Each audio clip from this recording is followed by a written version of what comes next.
prazer de estar aqui mais uma vez. As graças de Deus, recebendo nosso irmão Ceruti. E vamos dar início então ao trabalho da noite. Alguma leitura especial? Pode ficar à vontade. Por favor, Ney. São Antônios, Fonte Viva, pelo Espírito Manuel, Francisco Canticadeiro. Número 14. Indagação oportuna. Disse-lhes: recebestes vós o Espírito Santo quando crestes? Atos 19, 2. A pergunta apostólica vibra ainda em todas as direções, com a maior oportunidade nos círculos do cristianismo. Em toda parte há pessoas que começam a crer e que já creem nas mais variadas situações. Aqui, alguém aceita aparentemente o Evangelho para ser agradável às relações sociais. Ali, um indagador procura o campo da fé, tentando acertar problemas intelectuais que considera importantes. Além, um enfermo recebe o socorro da caridade e se declara seguidor da Boa Nova, guiando-se pelas impressões do alívio físico. Amanhã, todavia, ressurge tão insatisfeitos e tão desesperados quanto antes. Vai embora. Nos arraiais dos espiritismos, tais fenômenos são frequentes. Encontramos grande número de companheiros que se afirmam pessoas de fé, por haver identificado a sobrevivência de algum parente desencarnado, porque se livraram de alguma dor de cabeça, ou porque obtiveram soluções para certos problemas da luta material. Contudo, amanhã prossegue duvidando de amigos espirituais e de médiuns respeitáveis. Acolhem novas enfermidades ou se perde através de novos labirintos do aprendizado humano. A interrogação de Paulo continua cheia de atualidade. Que espécie de espírito recebemos no ato de crer na orientação de Jesus? O da fascinação? O da indolência?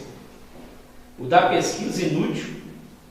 O da reprovação sistemática às experiências dos outros? Se não obrigamos o espírito de santificação que nos melhore e nos renove para Cristo, a nossa fé representa frágil candeia, suscetível de apagar-se ao primeiro golpe de fé.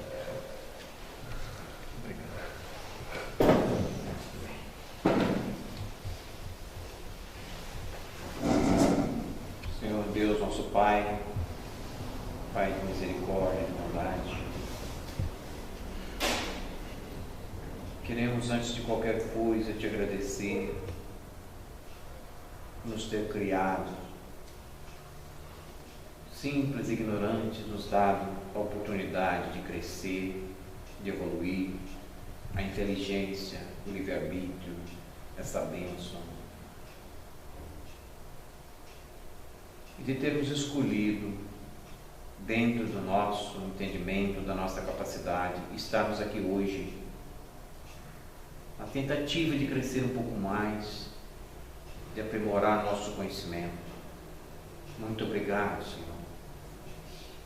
Queremos te pedir a oportunidade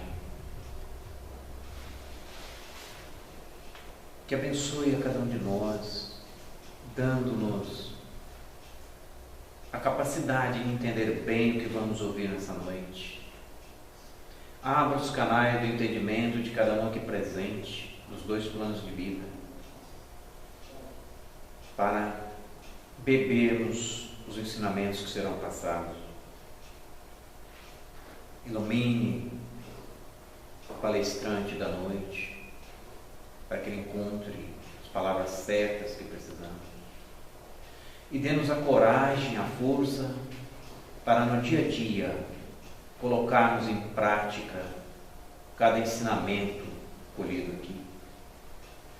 Que a gente não fique, como diz a leitura, no dia seguinte, acorda pensando nos seus afazeres, na sua vida cotidiana, esquecendo tudo o que viveu na véspera, os propósitos de mudança e de melhoramento. Que a tua paz possa estar conosco, agora e sempre. Assim seja.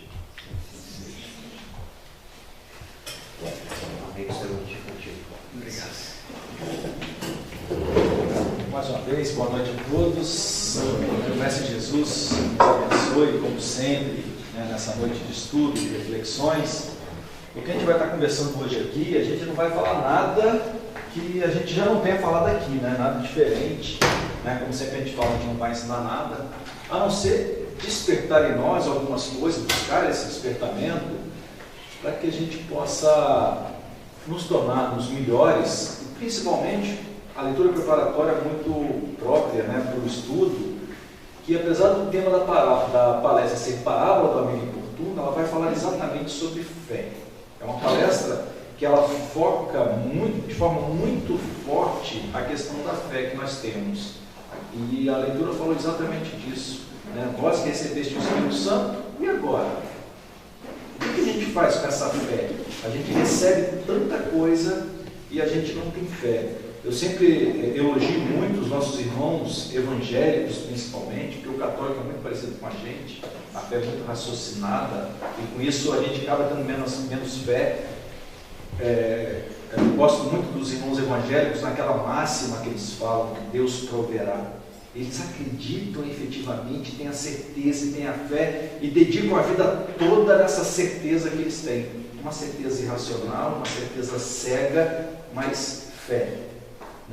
Então essa fé tão bonita deles, nós espíritas temos que trazer para a nossa vida. Se a nossa fé é uma fé raciocinada, se a nossa fé, como diz Kardec, é aquela que pode enfrentar a razão em qualquer época da humanidade, nós temos que ter a fé que os nossos irmãos evangélicos têm. Porque se nós estamos dentro de uma determinada lei, que é a lei do universo, as leis naturais, leis perfeitas criadas por um Deus perfeito, ora, se nós estamos submetidos a essas leis, nós temos que acreditar nelas. Como a gente acredita, quando a gente fez aqui um estudo, falando exatamente sobre fé, que até a gente mostrou aquele filme muito bonito, a gente trouxe, levanta o copo e pergunta o que vai acontecer se a gente soltar o copo. Ninguém tem dúvida. Isso é que é ter fé. Existe uma lei chamada lei da gravidade. Acabou. Ela em qualquer planeta do nosso universo, em qualquer astro, essa lei é a mesma. O tempo que o copo vai demorar para cair no chão é proporcional à massa do copo e à massa do planeta, ou do astro, porque pode ser uma estrela, pode ser um satélite, qualquer coisa. É uma lei perfeita. E nós estamos submetidos nessa lei. E essa parábola do amigo importuno vem falar exatamente disso. Quando me fizeram um convite numa outra casa espírita para falar a respeito desse tema, eu tomei um susto. Parábola do amigo importuno, nunca ouvi nenhuma palestra sobre isso, nunca ouvi sequer falar dessa parábola. Quando acho que não marcaram comigo aqui, deve ter tomado um susto, né? Nunca ouvi. Parábola do amigo importuno, parábola do amigo importuno. E depois a gente vai mostrar aonde ela está situada no Evangelho, a gente vai ver que pela sua colocação no Evangelho é de fundamental importância para a gente. E Jesus traz ela de forma muito própria.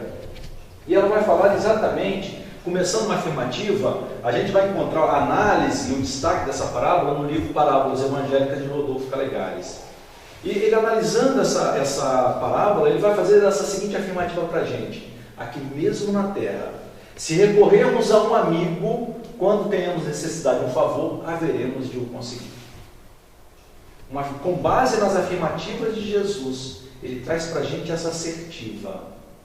Mesmo aqui na terra, como a gente fala, é cheio de amigo urso, mas mesmo aqui na terra, se nós recorrermos a um amigo quando realmente tenhamos necessidade, haveremos de conseguir o que nós queremos. Vê que aí foge inclusive do lado espiritual. Ele coloca de forma geral. Quando nós efetivamente precisamos de alguma coisa, se nós recorrermos a um amigo, este amigo vai nos atender. Parece estranho. No mundo em que nós vivemos, né? Nas situações em que nós vivemos, que a gente sempre fala que está cheio de amigo urso, né? Um termo que se usa muito, mas essa afirmativa, essa assertiva de Rodolfo Calegares é perfeita, a gente vai ver que ela realmente é uma verdade. Isso quando fala de nós buscando os outros. E no livro Alvorada Cristã, né, o Lúcio, no capítulo 18, ele faz agora uma afirmativa talvez um pouco voltada para nós quando formos procurados. Toda gente no mundo pode consolar a miséria e partilhar as aflições, mas raros aprendem a acentuar a alegria dos entes amados, multiplicando-a para eles, sem egoísmo e sem inveja no coração. O amigo verdadeiro, porém, sabe fazer isso. Trazendo agora para o nosso lado. Se nós falamos que o Rodolfo Calegares afirma que quando nós precisamos do amigo, podemos procurá-lo e nós vamos ser beneficiados, agora trazendo para o lado inverso nosso. Qual é a nossa posição? Somos realmente o amigo verdadeiro? Fazemos efetivamente isso? Quando alguém nos procura, nos busca para ser consolado, para receber alguma coisa de real necessidade, ele vai conseguir. A gente vai trabalhar nesse estudo exatamente os dois lados, de quando nós vamos buscar alguém, um socorro, um auxílio, nós seremos auxiliados, isso é uma assertiva, mas vamos trabalhar também o outro lado, quando nós somos procurados, qual é a nossa responsabilidade? Porque eu não posso fazer nada com o outro, eu tenho que confiar, né? Eu não posso obrigá-lo a me atender. Mas o inverso pode ser verdadeiro, tem que ser verdadeiro. Quando eu for procurado, eu tenho que estar apto a atender. E Jesus, nessa parábola do amigo importuno, vai mostrar exatamente isso. Por que eu tenho que atendê-lo? Então, para a gente se localizar, para ver a importância dessa parábola, a gente vai no Evangelho de Jesus localizá-la. E olha onde é que ela foi colocada. Os discípulos chegam a Jesus, Lucas narra isso no capítulo 11, versículo de 1 a 4, e pedem a ele: mestre, ensina-nos a orar, e aí ele vai ensinar o Pai Nosso. Ele acaba de ensinar o Pai Nosso no versículo 4, e no versículo 5, ele já entra na parábola do amigo importuno. Olha o momento em que ele está dizendo a parábola do amigo importuno. E ele acaba de falar do amigo importuno no versículo 8, e entra no versículo 9, naquilo que nós tanto ouvimos falar, nos buscai e achareis. Ele acaba de falar então da parábola do amigo importuno e fala isso para a gente. Eu vos digo, pedi e dar-se-vos-á, buscai e achareis, batei e abrir-se-vos-á, pois todo o que pede recebe, todo o que busca acha, ao que bate abrir-se-lhe-á. Qual de vós é o pai que, se um filho lhe pedir um peixe, lhe dará, em vez de um peixe, uma serpente? E aí ele continua. E aí ele termina: quanto mais o vosso Pai Celestial, que dará um bom espírito ao que lhe pedir. Essa afirmativa é que os nossos irmãos evangélicos, principalmente, têm tanta certeza no Deus proverá. A afirmativa dele é perfeita. A afirmativa de Jesus não deixa dúvida. Ele não fala talvez, se, ele não bota nenhum se. Ele não bota nenhuma dúvida no seu questionamento. Se você pedir, você vai receber. Se você buscar, você vai achar. Se você bater, a porta vai se abrir. Você vê que ele é muito assertivo, muito afirmativo nas suas palavras. E a gente não consegue ter essa certeza. Aí nós entra a nossa razão, o uso da razão que nos tira a verdadeira fé. Ora, mas como? Se eu precisar, eu vou pedir, como é que eu vou receber isso? Como é que eu vou receber? A leitura preparatória falou nisso também. Como é que eu vou receber? Eu estou aqui num processo de desespero, preciso de um auxílio, e de repente, ao invés de eu receber um auxílio, de alguma coisa que eu preciso, que eu estou num processo depressivo bravo, vem um chato, às vezes bate na porta da minha casa e começa a falar um monte de balela para mim. E começa a falar um monte de balela. E fica a conversar isso, conversar aquilo. Só que eu não percebo que enquanto ele está fazendo isso comigo, eu estou esquecendo um pouco a minha depressão, e a espiritualidade pode estar tendo a facilidade de chegar até mim para poder fazer a sua ação. Eu pedi, eu recebi, e na minha fé eu não entendi. Quantas vezes nós andando na rua recebemos um esbarrão, e esse esbarrão pode ser a solução do meu problema. Quantas e quantas vezes? No final do estudo a gente vai trazer uma história de um livro, O Ar Peregrino, que ele vai mostrar exatamente isso. Da onde a gente menos espera, vem o socorro. E aí é que às vezes a gente não acredita em Deus e não acredita, não tem essa certeza que nós precisamos. E aqui ele fala, sempre que você buscar, você vai achar. Aqui existe o lado negativo também, que a afirmativa dele é total. Se eu procurar as coisas erradas, eu posso receber também. Se eu bater na porta errada, a porta errada pode se abrir também. Graças a Deus que os Espíritos são tão bons conosco, né? Que na medida que nós vamos tendo crédito, na hora que a gente quer errar, eles não deixam a gente errar. A porta fica cerrada e mesmo a gente batendo, ela não abre. Graças a Deus. Né? E graças a Deus que não é toda vez também que a gente bate e pede que Ele nos atende. Porque se fosse, não teria nenhum de nós aqui hoje. Eu sempre uso esse exemplo. Se nós tivéssemos pedido aquilo que a gente, quando preenche aqueles 6 números, né? Esses 6 números, e nós ficamos fazendo um monte de promessa, né? Se eu ganhar, eu vou dar 1 milhão para a casa espírita. 1 milhão, para ganhar 100, mas ele só dá 1, né? A gente só dá 1, como se precisasse os 99. Mas graças a Deus que a espiritualidade não nos dá, porque senão nós não estávamos aqui, né? Estava todo mundo viajando, todo mundo no cruzeiro, nesse frio, eu vou curtir esse frio, não vou para uma terra mais quente. Quando esquentasse aqui, a gente ia para a terra mais fria, né? A gente ficava naquele meio termo. Então, essa certeza nós temos que ter. Precisamos ter. O espírita tem que ter a fé que tem os nossos irmãos evangélicos. Uma fé só que raciocinada, tendo a certeza das leis divinas, das leis que gerenciam, né, que comandam todo o nosso universo. Vamos então à nossa parábola. Acabou o Pai Nosso, então ele começa. Na hora que ele termina o Pai Nosso, ele vai começar o seguinte: se um de vós, a letra está pequenininha de propósito, depois a gente vai separá-la. Se um de vós tiverdes um amigo e fordes procurá-lo à meia-noite e lhe disserdes: amigo, empresta-me 3 pães, porque um amigo meu acaba de chegar na minha casa de uma longa viagem e nada tenho para lhe oferecer. Se do interior o outro lhe responder: não me incomodes, a porta está fechada, eu e os meus filhos já estamos deitados, não posso levantar-me para dar. Eu digo-vos, portanto, embora não se queira levantar para lhes dar, por seu amigo, ao menos por causa da sua importunação, se levantará e lhe dará quantos pães precisar. E aí a gente vai então analisar passo a passo. O primeiro dele, né? Se um de vós tiverdes um amigo e fordes procurá-lo à meia-noite e lhe disserdes. Aqui Jesus já começa com uma lição muito importante para a gente, que até foge um pouco o objetivo da fé que essa lição vai trazer para a gente, mas que a gente gosta de tirar e destacar. A primeira coisa que Jesus está fazendo aqui ele não está falando diretamente aos seus discípulos como se eles cometessem isso de errado. Por exemplo, na minha casa eu tenho alguém que é extremamente egoísta. Quando eu chego para essa pessoa, e vou tentar mostrar que ela não pode ser egoísta, e se eu começo falando, você é egoísta, acabou. Eu não preciso mais falar que ela não deve, ou quais o objetivo de não ser. Se eu começar falando que tem uma pessoa que é egoísta, que a pessoa faz isso, faz aquilo e faz aquilo, e que seria bom se ele não fizesse por isso, porque ele se beneficiaria assim, assim, assado, essa pessoa te ouviria. E Jesus começa falando isso. No final ele vai dar ordem aos discípulos, mas vós vai fazer diferente.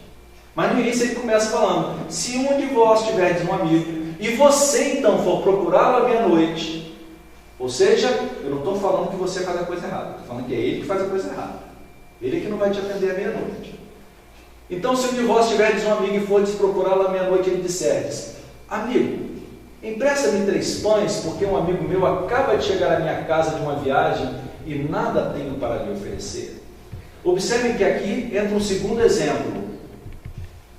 Esse que está pedindo os pães, ele está mostrando que ele já atendeu a um pedido, porque o pão não é para ele. Para quem é o pão?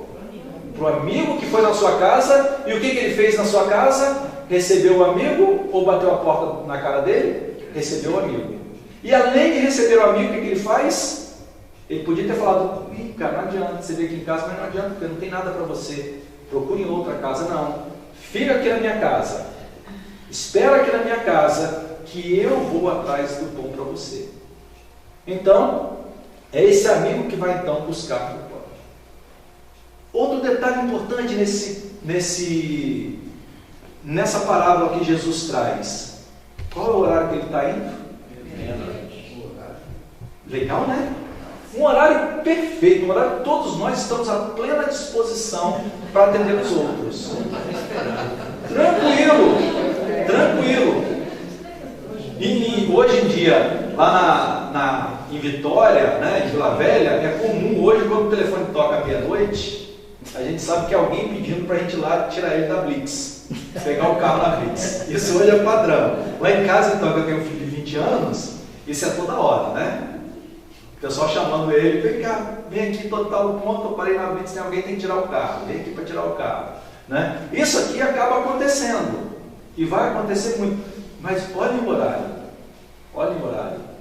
Lembra da passagem em que Kardec questiona os espíritos: basta não fazer o mal para entrar no reino dos céus?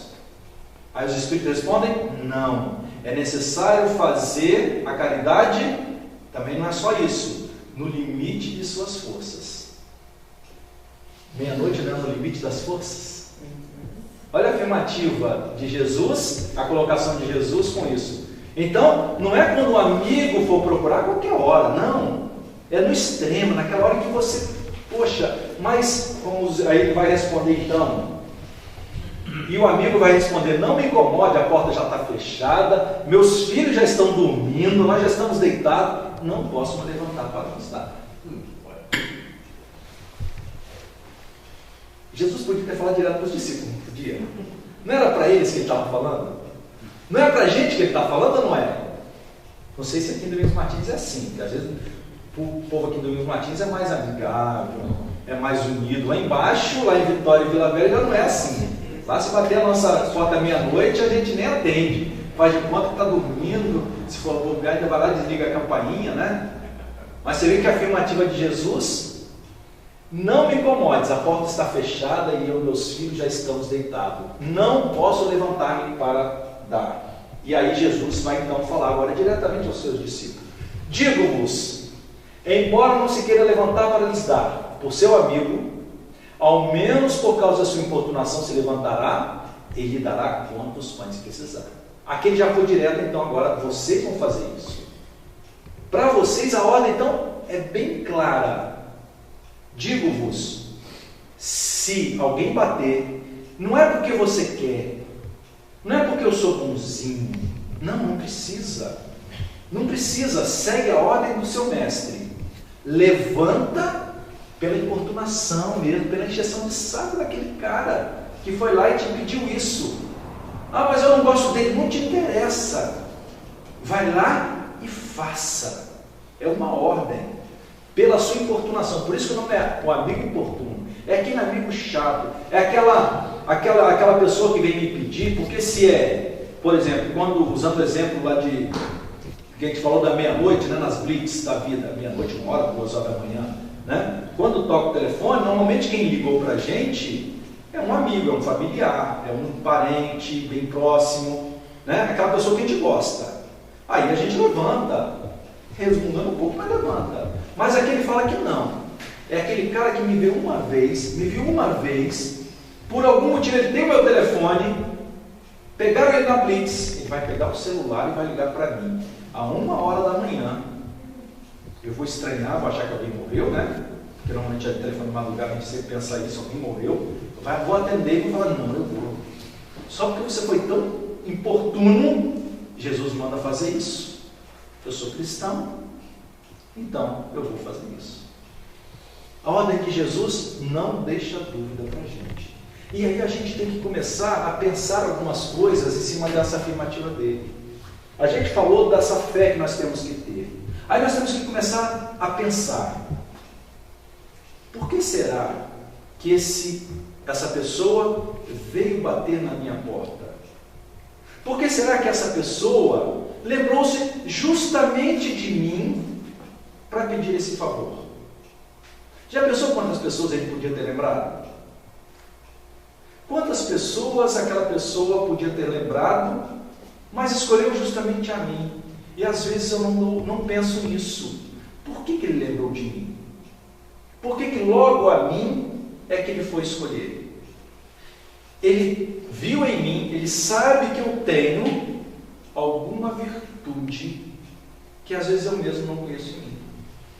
Pense em você. Se você agora tivesse um determinado problema e precisasse pedir ajuda a alguém, você pediria essa ajuda a quem tem algumas características que você sabe que te atenderiam ou a qualquer um? Você não pensaria nas virtudes de uma determinada pessoa e com base nessas virtudes você escolheria a pessoa? Olha a importância da pessoa ter escolhido. A primeira coisa que nós recebêssemos o convite era falar: obrigado por ter me escolhido. Obrigado por ter me escolhido. Você viu em mim uma virtude que eu mesmo não sabia que eu tinha. Um exemplo bastante grave, ruim para a gente. Vou usar um exemplo assim, bem drástico. Alguém precisa de dinheiro. Alguém precisa de dinheiro.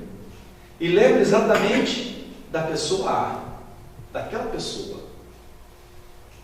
Para ele pensar que vai pedir dinheiro emprestado àquela pessoa, ele tem que saber se a pessoa tem dinheiro ou não, ou pelo menos imaginar.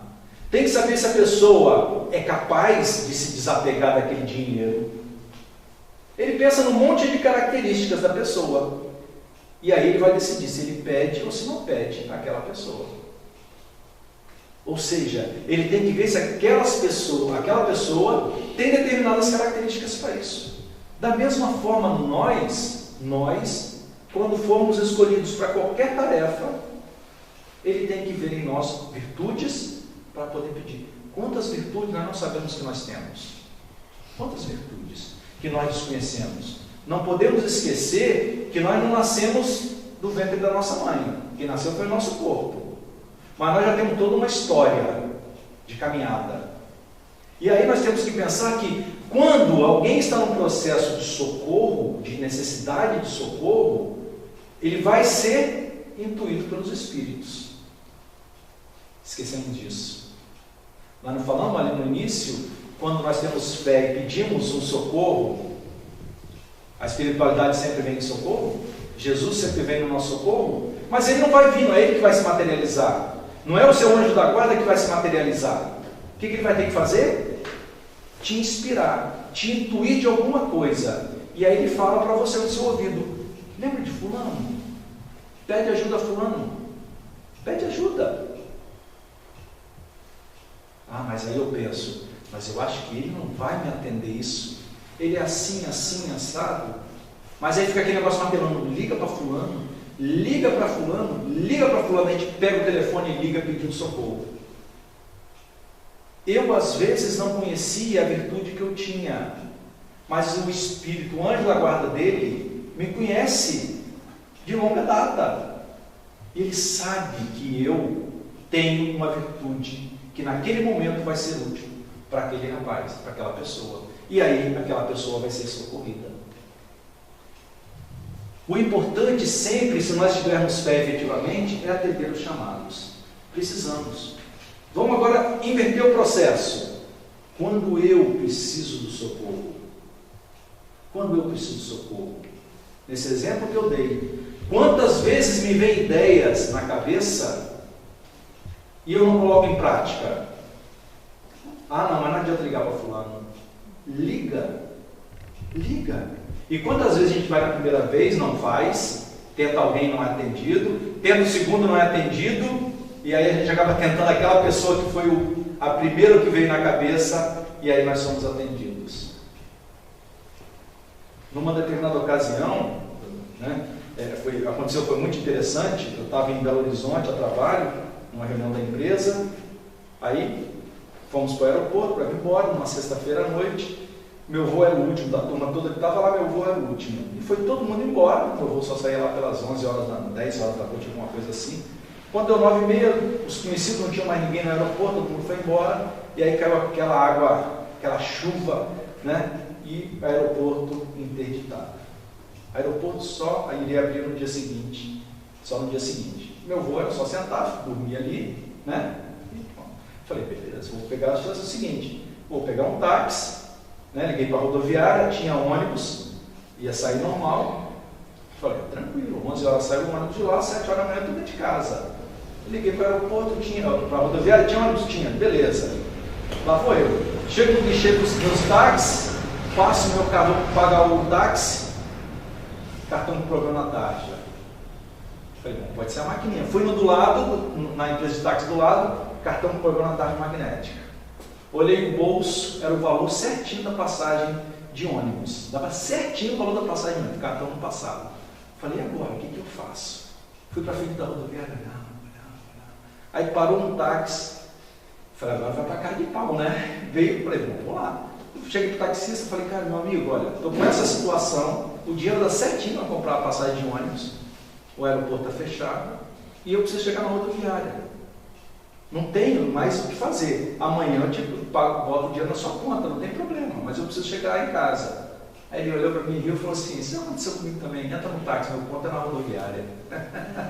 Meu ponto é na rodoviária, vamos embora. Olha, eu cheguei lá, deu para comprar, e comprei a passagem, deu para comprar um pão de queijo, e eu nem sei nem um centavo mais. Aí liguei para minha esposa e falei, amanhã você se trata de pegar uma rodoviária, porque senão não tem jeito. A gente tem que acreditar nas intuições. Aquilo que vem na nossa cabeça, por mais absurdo que seja, é a forma que os Espíritos têm de falar com a gente, de nos ajudar. Porque eles não vão se materializar na nossa frente. E é isso que nós precisamos no nosso dia a dia. No livro Pão Nosso, esse livro que a gente sempre lê às vezes na Casa Espírita, uma das 5 obras de Emmanuel, no capítulo 17, o Espírito Emmanuel fala para a gente a respeito de um amigo meu acaba de chegar na minha casa de uma viagem, nada tenho para lhe oferecer. A súplica da intercessão é um dos mais belos atos de fraternidade e constitui a emissão de forças benéficas e iluminativas, que partindo do Espírito sincero, vão ao objetivo visado por abençoada contribuição de conforto e energia. Isso não acontece, porém, a pretexto de obséquio, mas em consequência de leis justas. Não é por bondade dos espíritos que nós vamos ser auxiliados, são pelas leis divinas.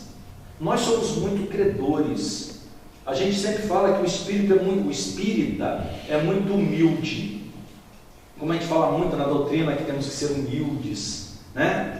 Não podemos ser egoístas nem orgulhosos, a gente acaba sendo humilde demais e não se valorizando. Nós temos muitos créditos, não é por sermos espíritas. Nós cristãos temos muitos créditos. Nós estamos aqui, podíamos estar em casa dormindo num friozinho desse, tomando um vinho, e estamos aqui, trabalhando. O pessoal estava ali no estudo do ESG, não é isso? Era do ESG hoje o estudo? O pessoal fez antes? Um estudo, né? Estavam ali estudando. A gente está trabalhando. No sábado aqui vocês têm os eventos de vocês. Nós estamos trabalhando pelo Cristo, ajudando os outros com boa vontade. Somos aquele que atende o amigo inoportuno, importuno. Então nós temos créditos. As leis justas de Deus estão aí para isso. E nós seremos sempre, quando fizermos uma prece, uma súplica de intercessão, nós sempre seremos atendidos. Temos fé. Mas lembrando disso, que o auxílio não é direto. Como eu gosto de falar, é sempre via um ombro amigo. Sempre vai ter um ombro que vai estar nos recebendo. No livro Vinha de Luz, também uma das obras de Emmanuel, no capítulo 21 a gente vai ver, existe uma ciência de cultivar a amizade e construir o entendimento. Examina, pois, diariamente a tua lavoura afetiva. Observa se está exigindo flores prematuras ou frutos antecipados. Não te esqueças da atenção, do adubo, do irrigador. Coloca-te na posição de planta em jardim alheio e reparando os cuidados que exiges, não desdenhes resgatar as tuas dívidas de amor para com os outros. A amizade que fala essa parábola, ela vai fazer exatamente isso. Se nós começarmos a atender um amigo importuno que bate na nossa porta, quando nós estivermos ali para atender e não formos o necessitado, Isso vai fazer com que a nossa amizade ela vai cada vez se florescer mais. Se quando nós precisarmos, e se a porta não abrir para a gente, por algum motivo, vamos acreditar nisso aqui. Nós estamos querendo exigir flores prematuras ou frutos antecipados de quem não vai nos dar, de quem ainda não está em condições disso. Mas nem por isso eu vou me desanimar. Nem porque, mas fulano, eu peço a fulano, ele não atende, peço a fulano, ele não atende. Então, quando alguém me pediu, eu não vou atender. Já ouviram essas frases? Quantas vezes nós falamos isso? Quantas vezes nós falamos isso? Toda vez que a gente pede e ninguém atende, eu também a partir de agora não vou mais fazer isso. São frutos antecipados que eu estou querendo dos outros. Mas eu tenho condições de cuidar da minha lavoura. Eu tenho condições de cuidar do meu solo. Eu vou lá, faço um exame do solo, uma análise de solo, não é isso? Faço uma análise de solo e vou plantar. Eu posso fazer isso no meu solo, na minha raiz, eu não posso fazer na do outro. Deixa. A responsabilidade é dela, mas eu posso fazer esse trabalho. E aí eu vou fortificar cada vez mais a amizade. Ao invés de romper a amizade com aquela pessoa que me negou alguma coisa, eu vou dar o exemplo de que eu faço. O problema dela se ela não faz. Um dia ela vai começar a fazer também, na hora que ela chegar no ponto ideal dela. Ter fé, aí eu trago aquela afirmativa que eu tanto gosto da questão 354 do livro Consolador, a definição de Emmanuel, né, que a gente já usou aqui em várias palestras já aqui na casa. Ter fé é guardar no coração a luminosa certeza em Deus, certeza que ultrapassou o âmbito da crença religiosa, fazendo o coração repousar numa energia constante de realização divina da personalidade. Conseguir a fé é alcançar a possibilidade de não mais dizer eu acredito, mas afirmar eu sei, com todos os valores da razão tocados pela luz do sentimento. A melhor definição disso é o copo d'água, a lei da gravidade.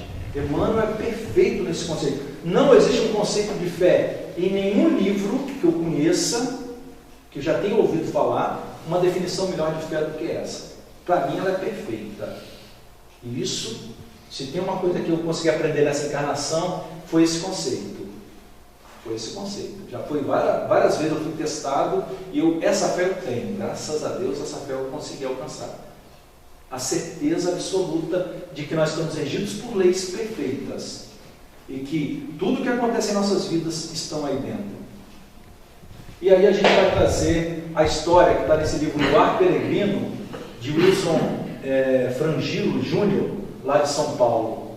A história do Lelis é bastante interessante. Essa história vai acontecer em dois planos, o mundo material e o mundo espiritual. Eles vão se interagindo, os dois mundos, né? E começa com o seguinte: o Lelis é um jovem de 20 e poucos anos que ele é atropelado. Ele começa o livro sendo atropelado. Ele acaba de ser atropelado, perde a memória, bate com a cabeça, perde a memória, é levado para o hospital sem documento, sem nada, porque a carteira é roubada no momento do acidente. E no hospital, então, ele fica sem saber quem ele é. Ninguém sabe quem ele é. E a partir daí ele passa a trabalhar somente com a sua intuição. Ele não conversa com o médico e com a enfermeira, ele descobre, pelo que ele carregava dentro, carregava o Evangelho segundo o Espiritismo, ele consegue ter a certeza de que ele era espírita. Ele começa a dar alguns conceitos e aí vem a certeza: eu sou espírita. Certeza absoluta. E aí ele vai acabar fugindo do hospital. Ele começa o seguinte: não me conheço. Quando ele já sai do hospital, não me conheço, não sei nada a respeito do meu passado, quem fui, onde estive durante todo o tempo da minha vida e não sei para onde ir. Ó Jesus, espíritos amigos, me auxiliem, deem uma intuição como fizeram lá no hospital. Ele estava no hospital e de repente ele ouve um zum e vem na cabeça dele: foge. E ele não sabe por quê. Foge. E ele pega o que ele tem, a mochila dele, e se manda. Sai correndo do hospital. Nesse momento, ao lembrar-se dos espíritos, sente uma ponta de esperança, pois se sabe tanto a respeito da doutrina espírita, se confia tanto neles, se sabe ser irmão de Jesus e filho de Deus, o que temer? Pode não saber quem é e quem foi, mas certamente Deus não o abandonará. E aconteça o que lhe acontecer, é o que Deus reserva para a sua evolução espiritual e que só pode ser o melhor para ele. É a certeza absoluta que a gente falou. É a definição de Emmanuel para a fé. Coincidiu, né, de pegar esse livro, ler, e a história é muito legal, que fala de uma cidade espiritual, ele vai narrando a cidade espiritual, né, e uma sugestão de leitura para quem quiser, não é fácil achar esse livro. Então, continuando a história, ele está então em frente a uma praça, ele faz essa prece sentado no banco de uma praça. No banco da praça só tem ele e no outro banco próximo um morador de rua, um senhor já bastante idoso, morador de rua, e paralelo entre os dois, uma equipe de 6 espíritos de luz. Tem 6 espíritos, trabalhadores do bem, que estão ali na praça, possivelmente já lhe dando suporte. Meu Deus, me auxilie nesse momento difícil, roga Leles, sentado no banco da praça, que eu tenha a intuição necessária para acolher em minha mente os conselhos dos espíritos. Observe que era fácil os espíritos virem até ele e dar as inspirações. Até minha mãe fica na pergunta, por que então que os espíritos não vêm fazer ele lembrar de quem ele era, né? Quando a gente fala em fé, normalmente é essa fé que a gente tem. Ah, então vai vir aqui, vai me lembrar tudo, vai fazer com que minha mãe me encontre aqui. Só que a gente não sabe, como ele fala ali antes, a gente não sabe o que está guardado e por que dessa necessidade.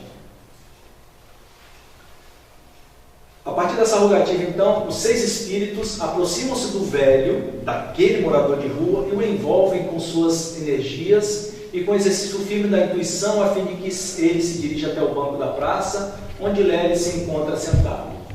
Ernestina, uma daqueles 6 espíritos desencarnados, é quem sabe envolver o marido através dessa intuição. Ernestina é a antiga esposa desse morador de rua. Meu velho, existe alguém nessa praça que necessita de sua ajuda, de suas palavras? O velho andarilho parece captar a intuição da esposa, pois levanta a cabeça, olha ao redor, parecendo estar procurando alguém. Meu querido Raul, continua Ernestina, aquela é a pessoa com quem você deve conversar. É aquele moço ali, sentado naquele banco. Ele tem simplesmente a intuição, ele não sabe o que é para fazer. Ele levanta, vê à frente dele um jovem e ele tem vontade de ir até aquele jovem. Nesse momento, o velho se levanta, se aproxima do jovem, do Leles, e lhe pede então, meu senhor, é o velho que está falando, meu senhor, em nome da Virgem Santíssima, me ajude. Estou velho, sinto-me doente e não como nada desde ontem. O senhor não teria aí um pequeno auxílio para mim? Algumas moedas para que eu possa pelo menos comprar um pão e um copo de leite? Olha que interessante. Ele, velho, é que vai. Ele sabe que por algum motivo ele foi até aquele jovem, mas ele se coloca agora como sendo a vítima. Eu estou pedindo para mim. E aí o jovem fala, não sei se tem alguma coisa, meu velho. Responde atrapalhado, pois pelo que o médico lhe mostrara, não vira nenhum dinheiro em sua mochila. Neles, então, ele sentado na praça, do lado do velho, o velho senta ao seu lado, ele começa a mexer na mochila, vê uma lanterna, e aí ele pega essa lanterna, então tem uma ideia. Vira para o velho e fala, Leles recoloca tudo novamente na mochila, e sentando-se mais na beira do banco, convida, sente-se aqui um pouco, verei o que posso fazer. Aliás, aguarde-me aqui que eu já volto. O Leles, então, levanta, pega essa lanterna, e vai até o bar na frente, e quando volta com bastante comida para os dois, bastante pães, e aí eles vão então fazer o lanche, e aí a história vai continuar. Depois vocês vão ler, né? Se quiserem ler esse livro, do Lar Peregrino, vocês vão estar vendo a história. Um livro bom até para jovem, para adolescente, que é um livro, uma leitura muito leve, não é aquela leitura clássica espírita, de palavreado difícil. A gente vai ver nesse pedacinho de história que a gente coloca, a questão da fé, a questão de como se comportar. O velho, para ajudar, ele se coloca como sendo vítima.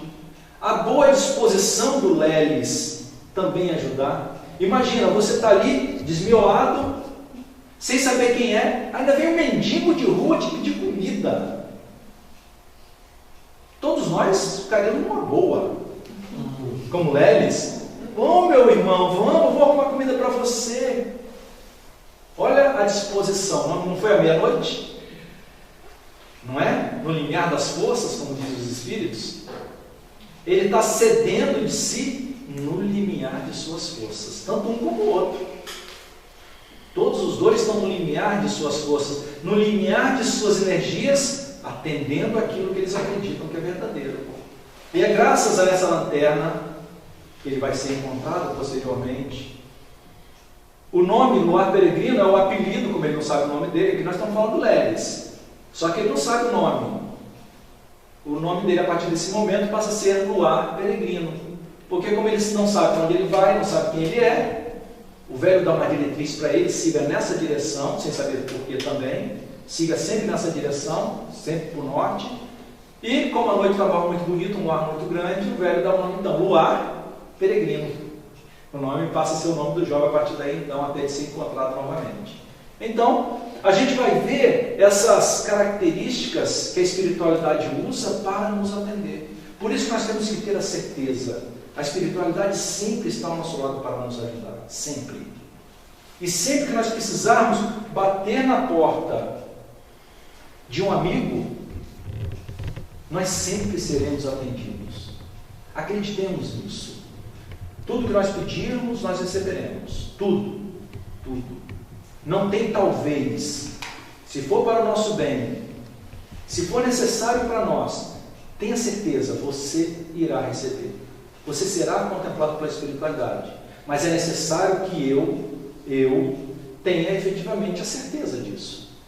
Porque se chega uma intuição, se chega uma oportunidade, e eu viro as costas para a oportunidade, porque é um absurdo fazer isso, eu perdi a oportunidade. Lei de causa e efeito. Respeitaram, é lei. Respeitar a minha liberdade. Os espíritos obsessores, os espíritos negativos, eles não respeitam o nosso livre-arbítrio. Eles não respeitam a nossa liberdade. Eles ficam ali insistindo. Os espíritos de luz, como Jesus, respeita. Jesus, quando está na Santa Ceia, ele fala: alguém aqui essa noite vai me trair. Eu sei que alguém vai me trair, mas eu respeito. Ele vira para o Pedro e fala o quê? Ainda esta noite há de me negar 3 vezes antes do galo cantar. Ele respeita. Os espíritos amigos respeitam o nosso livre-arbítrio. Nos dão a liberdade de recusar o auxílio. Mas acreditemos e seremos agraciados. Da mesma forma, o contrário. Também esse convite é o inverso. Estejamos dispostos a ajudar. Por mais absurdo que seja, um mendigo veio me ajudar. Eu, como mendigo, então, eu devo ir lá e ajudá-lo. Acreditemos, quando alguém nos procura, seja a espiritualidade amiga, seja os irmãos encarnados, eles conhecem em nós, não esqueça essa palavra, uma virtude. Nós só estamos aqui no mundo para desenvolver nossas virtudes. Seremos perfeitos num dia que tivermos todas as virtudes desenvolvidas. Viram em nós uma virtude. E essa virtude vai fazer com que a gente atenda o convite. Que a gente possa aproveitar bastante o estudo, fazer as nossas reflexões e que a gente possa realmente cada vez mais ser agraciado com essa graça de Deus que é a nossa fé. Que o Mestre nos abençoe e obrigado, Cássio, por mais uma oportunidade. Obrigado, Gustavo.